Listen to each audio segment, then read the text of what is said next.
Bom dia a todos. Uma alegria, né? Esse reencontro. A gente, tanto tempo sem se ver, os abraços são mais apertados, são mais efusivos. Tinha saudades. Acho até que a gente está ficando bastante tempo, né? Sem se encontrar. Talvez tenha que começar celebrações antes aí, no ano que vem. Mas é um momento bem interessante esse que a gente está vivendo hoje, né, hoje de manhã, onde a gente, depois de ter parado, depois de ter carregado as baterias, a gente renovou as nossas forças, né, a gente descansou. Alguns descansaram, tem gente que muitas vezes a gente tira férias e dá mais trabalho do que tivesse ficado em casa, né? Mas, enfim, nós estamos aqui, reunidos para nos encontrar, mas principalmente para a gente ouvir o que Deus tem para nós, nesse começo de ano. É um começo de nova jornada, é muito interessante, né? Porque os dias são todos iguais, o sol nasce, se põe, tem a noite, mas tem as estações e foi inventado marcar, né, o ano com um número. E isso nos ajuda a pensar assim, bom, tem um portal, nós estamos começando agora, o ano novo, então o que passou vamos deixar para trás e vamos começar esse ano novo. O que eu vou compartilhar com vocês hoje é algo que Deus falou para mim poucos dias atrás, de uma forma muito profunda, e uma mensagem assim que me tocou bastante, e eu quero compartilhar com vocês aí. Vamos abrir então nossas Bíblias em Mateus, capítulo 2, nós vamos ler uma história que muitos conhecem, a gente fala muito sobre isso. Quem tem presépio em casa, tem presépios que tem lá os reis magos. Ó. A gente chama de reis magos, mas nós vamos ver na Bíblia aí o que é de verdade. Né? Então vamos ler aí, já acharam aí? Mateus 2. Eu vou ler aqui. Depois que Jesus nasceu em Belém da Judéia, nos dias do rei Herodes, magos vindos do Oriente chegaram a Jerusalém e perguntaram: onde está o recém-nascido rei dos judeus? Vimos a sua estrela no Oriente e viemos adorá-lo. Quando o rei Herodes ouviu isso, ficou perturbado e com ele toda Jerusalém. Tendo reunido todos os chefes dos sacerdotes do povo e os mestres da lei, perguntou-lhes onde deveria nascer o Cristo? E eles responderam: em Belém da Judéia, pois assim escreveu o profeta. Mas tu, Belém, da terra de Judá, de forma alguma és a menor em meio às principais cidades de Judá. Pois de ti virá o líder, que como pastor conduzirá Israel, o meu povo. Então Herodes chamou os magos secretamente e informou-se com eles a respeito do tempo exato em que a estrela tinha aparecido. E enviou-os a Belém e disse: vão informar-se com exatidão sobre o menino. Logo que o encontrarem, avisem-me, para que eu também vá adorá-lo. Depois de ouvirem o rei, eles seguiram o seu caminho e a estrela que tinham visto no Oriente foi adiante deles, até que finalmente parou sobre o lugar onde estava o menino. Quando tornaram a ver a estrela, encheram-se de júbilo. Ao entrarem na casa, viram o menino com Maria, sua mãe, e prostrando-se, o adoraram. Então abriram os seus tesouros e lhe deram presentes: ouro, incenso e mirra. E tendo sido advertidos em sonho para não voltarem a Herodes, retornaram à sua terra por outro caminho. Vamos orar? Bondoso Deus, obrigado por ter nos deixado a tua palavra, escrita através das pessoas que o Senhor inspirou, como Mateus, que nos escreve essa história tão surpreendente, tão impactante. E o Senhor usa de tanta criatividade, Senhor, para fazer as coisas, para chamar a nossa atenção.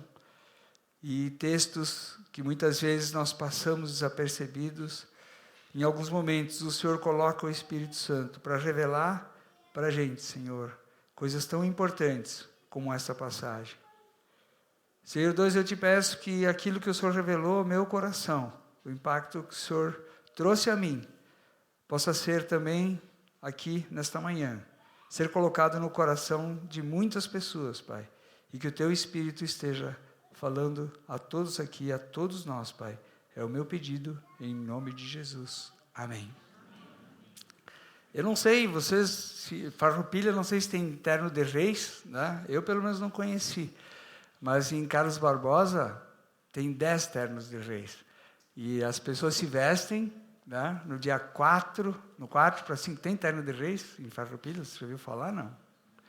É uma tradição muito forte no Nordeste, mas em Carlos Barbosa, eu não sei porquê, mas eu cresci com essa tradição. A gente era pequeno e era fantástico, porque era um grupo de pessoas, né, que cantavam música, tem uma música específica, cantavam também músicas cristãs, e eles faziam essa peregrinação durante a noite. Eles iam de casa, em algumas casas de conhecidos, e a gente ouvia de madrugada, assim, começava o pessoal cantando, e a gente acordava de pijama, atrapalhado, porque não se sabia. Eles escolhiam aleatório.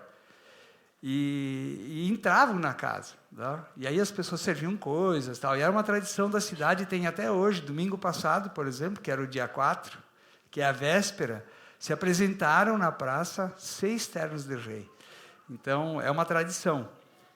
Mas o interessante é que nós vimos aqui na Bíblia, ela não fala de reis magos, ela fala de magos, tá?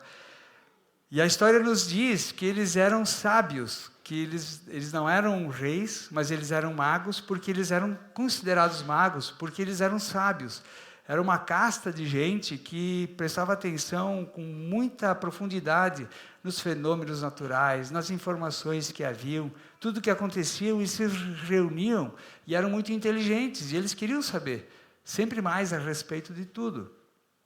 E essa casta de gente, como nos diz a Bíblia aqui, eles vieram do Oriente, né? Então, Jerusalém estava aqui, né? Suponhamos que o Oriente é para cá, então eles vieram do lado do Oriente, onde tinha a Pérsia, onde tinha a Babilônia. E esses magos, essa casta de magos que vivia lá no Oriente, né, entre a Babilônia e a Pérsia, eles conviveram com os profetas que foram exilados, com Daniel e Ezequiel.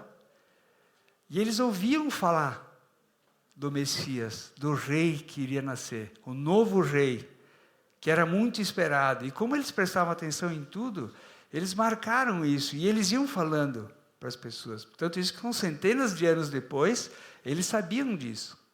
Em algum momento, o Espírito Santo revelou para esse grupo de pessoas que o rei havia nascido. E colocou uma estrela no céu, colocou um sinal, e eles foram em busca, porque eles tinham muito interesse. Eles queriam muito saber isso, porque eles tinham ouvido os profetas. E para eles aquilo era muito relevante. Eles receberam uma revelação. E se colocaram a caminho, levaram muitos dias, porque é bastante longe, né?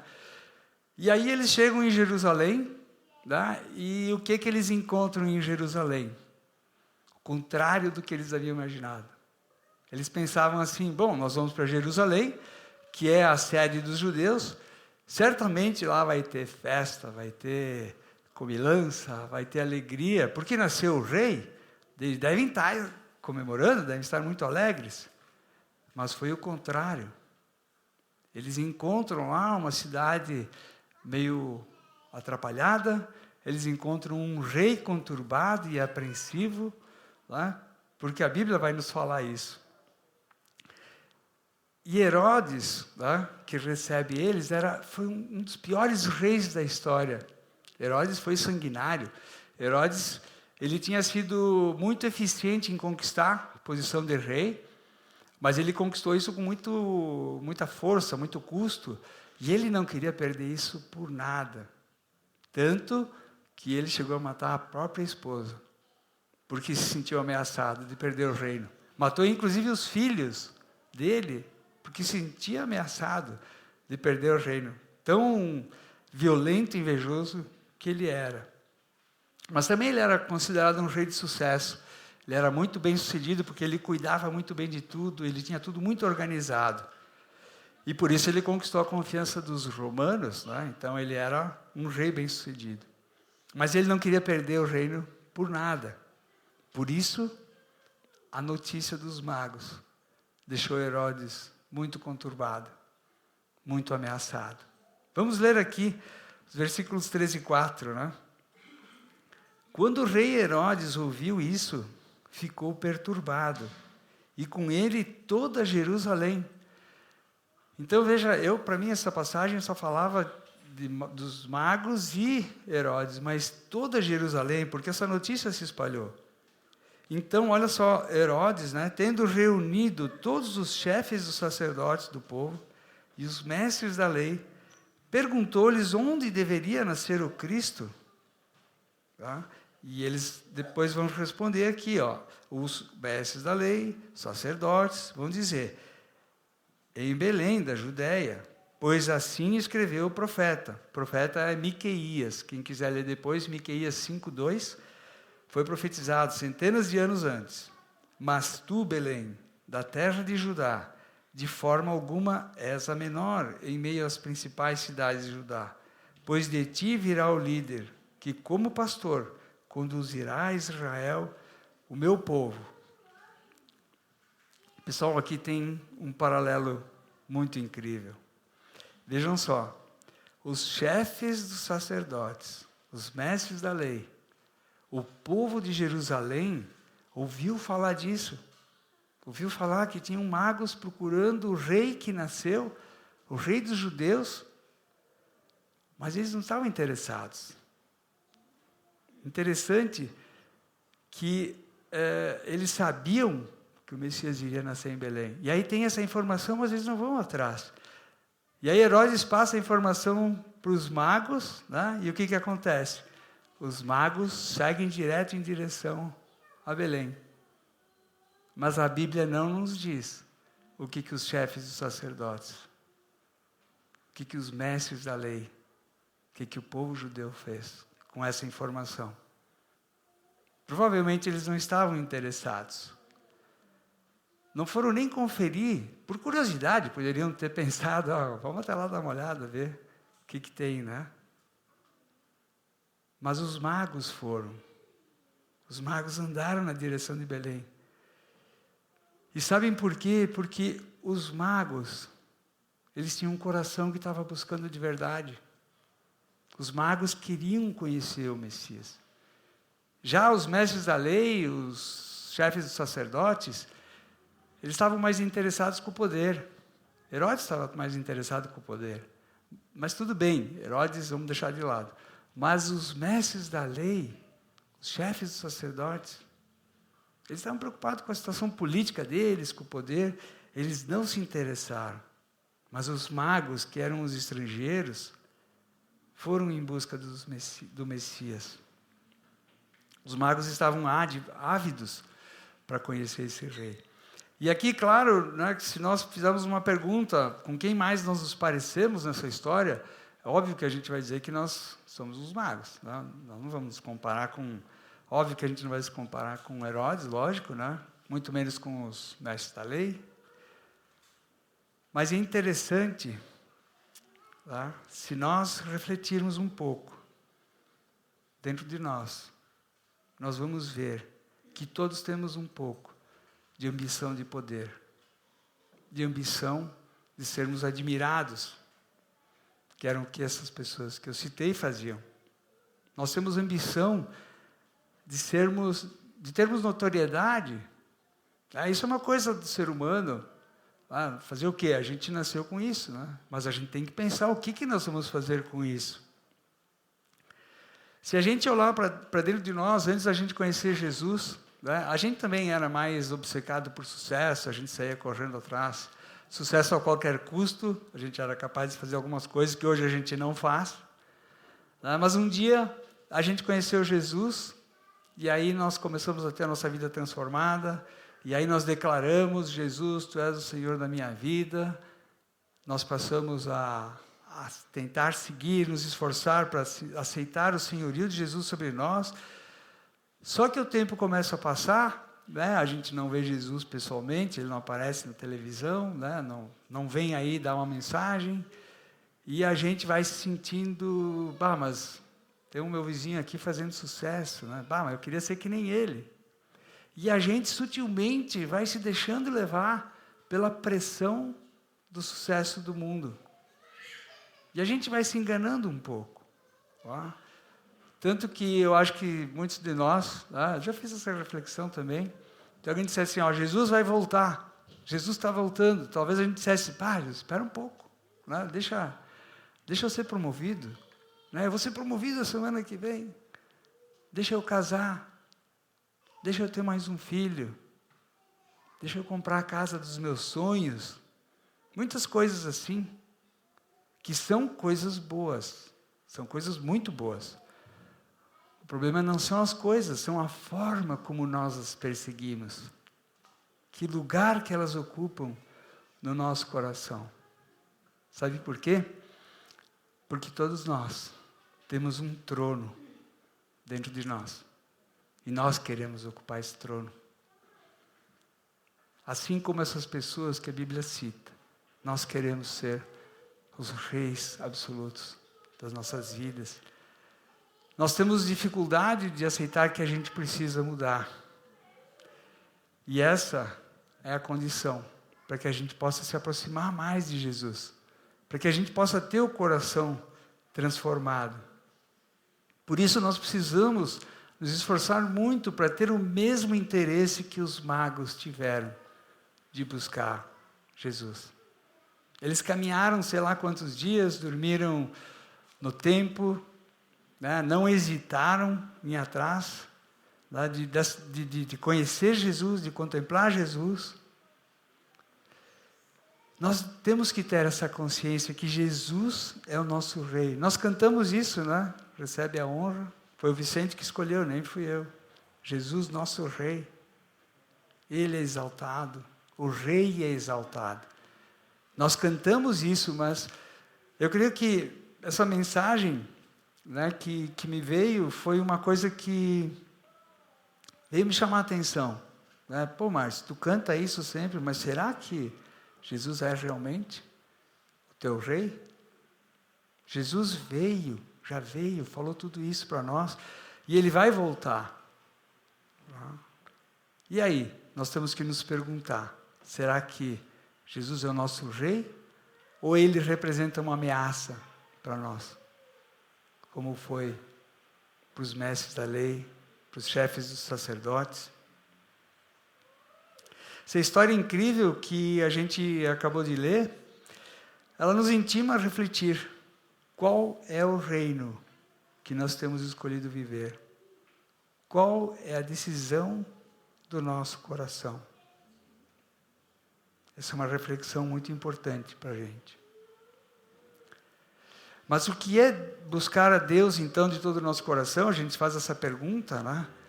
Se eu vou nas celebrações, se eu vou nas ceias, se eu vou na célula, eu leio um versículo todo dia, eu faço uma meditação, tudo isso são coisas muito importantes. Mas fazer isto como uma rotina de obrigação não é buscar a Deus de todo o coração. Buscar a Deus de todo o coração, a gente sabe que é muito mais do que isso. Buscar a Deus de todo o coração é a gente pedir para Deus revelar para nós isso que eu estou querendo fazer agora. O que está por trás dessa motivação? Por que eu estou comprando tal coisa? Se a gente tiver coragem de olhar para dentro do nosso coração, a gente vai perceber muitos enganos. Buscar a Deus de todo o coração não é cumprir uma lista de obrigações. Não é ficar dando um cheque, fiz essas coisas. Buscar a Deus de todo o coração e a gente ter coragem, quando a gente ouve, ou quando a gente passa aquele pensamento assim, vai lá ver se aquele vizinho está legal hoje, parece que ontem ele não estava legal. Deus, mas agora eu tenho que ir para a fábrica. Não, Deus, agora não vai dar. A gente tem facilidade de encontrar desculpas, né? Isso é muito fácil. Claro que tudo isso é um desafio, Todos nós temos muitas ocupações, né? O nosso dia é sempre muito difícil, nós temos imprevistos, temos filhos demandando tempos, temos chefes implacáveis, temos esposas pedindo para nós toda hora para fazer coisas, né, Gustavo? Toda hora. Toda hora aquela voz, amor, vai lá, tá bom, vamos lá, né? Mas faz parte, né? Nem todos nós temos a mesma condição de tempo para dedicar com Deus, de ler a Bíblia, de parar, pensar. Mas não importa se a gente tem muito ou pouco tempo. Deus está olhando para o nosso coração. É o que mais interessa a Ele. Talvez alguns dias a gente vai dizer, um determinado dia a gente vai dizer, Pai Deus, hoje não deu. Eu queria muito, era para eu ter lido aquele versículo. Mas no caminho furou o pneu, mas no caminho não sei o quê. Mas o nenê puxou a toalha da mesa, caiu tudo no chão. Tanta coisa que acontece de imprevisto. Nesse momento que a gente disser isso, Deus vai olhar para nós e vai dizer, servo bom e fiel. Eu conheço teu coração. Não importa quanto tempo tu dedicou hoje. Eu conheço teu coração. Os magos vieram de muito longe. Eles se esforçaram muito. Eles queriam conhecer o Messias. Vamos ler os versículos 10 e 11. Comecei a ficar fascinado em ler, li muitas vezes esse texto. Porque aqui no 10, olha só. Quando tornaram a ver a estrela, encheram-se de júbilo. Quando tornaram a ver a estrela, encheram-se de júbilo. Porque era isso que eles estavam procurando. Esse era o principal objetivo da vida deles. Eles queriam encontrar com Jesus. E a estrela era o sinal. E quando eles viram a estrela, eles se alegraram. Eles festejaram. E aí no 11, olhem só. Ao entrarem na casa, viram um menino com Maria, sua mãe. E prostrando-se, o adoraram. Então abriram os seus tesouros e lhe deram presentes, ouro, incenso e mirra. A Bíblia diz que encheram-se de júbilo, entraram e prostraram-se e o adoraram. Eles trouxeram os melhores presentes. Os magos se prostraram diante de Jesus numa manjedoura. Não era um castelo pomposo. Pô, os caras eram poderosos, né? Tesouros. A Bíblia fala aqui, ó, trouxeram tesouros, trouxeram ouro. A gente imagina assim, pô, os caras estão chegando lá, a estrela parou na manjedoura. A estrela deve estar errada. Se eles fossem que nem a gente, né? Não, o cara deve ter um castelo. Deve ter um Mercedes estacionado na frente, né? A gente é muito condicionado a um padrão. Mas os magos, eles entendiam. Eles tinham profundidade. E eles entraram na manjedoura. E eles prostraram diante de Jesus. E o adoraram. Impressionante, né? Como a Bíblia é riquíssima em exemplos. E como o Espírito Santo usa esses textos para falar com a gente. Todo o Evangelho de Mateus vai nos revelar que Jesus é o verdadeiro Rei. Todas as passagens a partir daí, Jesus vai declarar isso. Né? E o conflito entre Jesus e os poderosos deste mundo se iniciam nesta passagem que a gente acabou de ler. Isso continua até hoje. Até hoje a gente enfrenta esse conflito. Se eu sou um seguidor de Jesus, então eu tenho que abrir mão de algumas coisas, sim, mas o principal problema é a batalha do nosso coração. Certamente nós não somos como aqueles líderes judeus, muito menos como Herodes, mas talvez haja alguma batalha pelo poder dentro de nós, que não deixa Jesus reinar no nosso coração como Ele deveria. Talvez exista um conflito entre o meu reino e o reino de Jesus. Será que deixar Jesus reinar sobre mim pode estar sendo uma ameaça ao meu reino? Foi isso que a gente leu, né?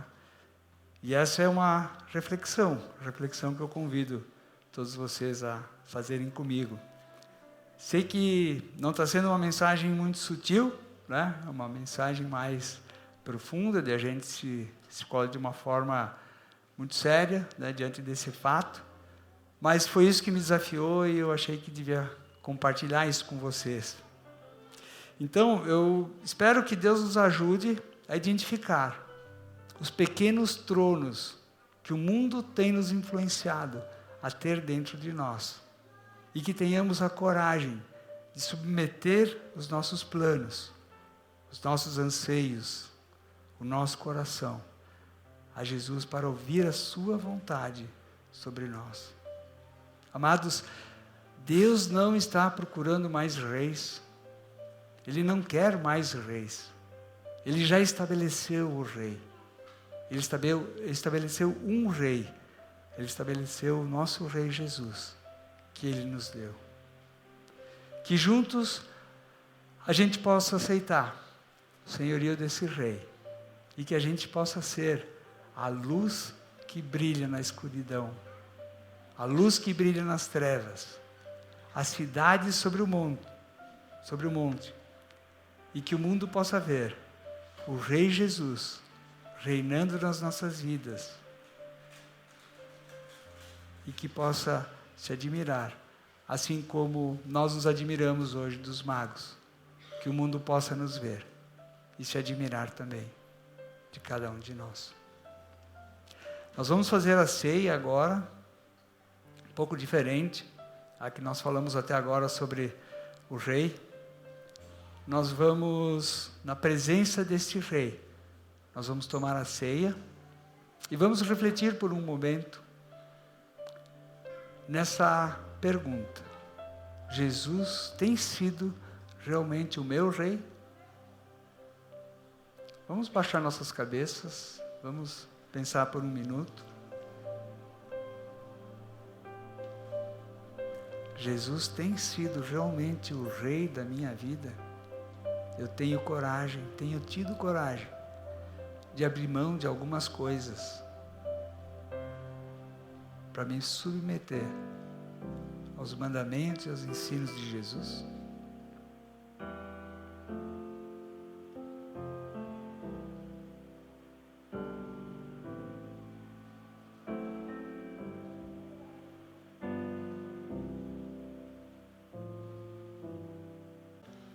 Um excelente ano novo para todos nós e que a gente possa ter um ano com mais tempo na presença de Deus, ouvir mais a voz de Deus e que seja um ano bastante especial para nós, né, Vanderlei? Que, quem sabe, em breve já estaremos na nova casa. Amém? Amém. Bom domingo para todos e vamos lá.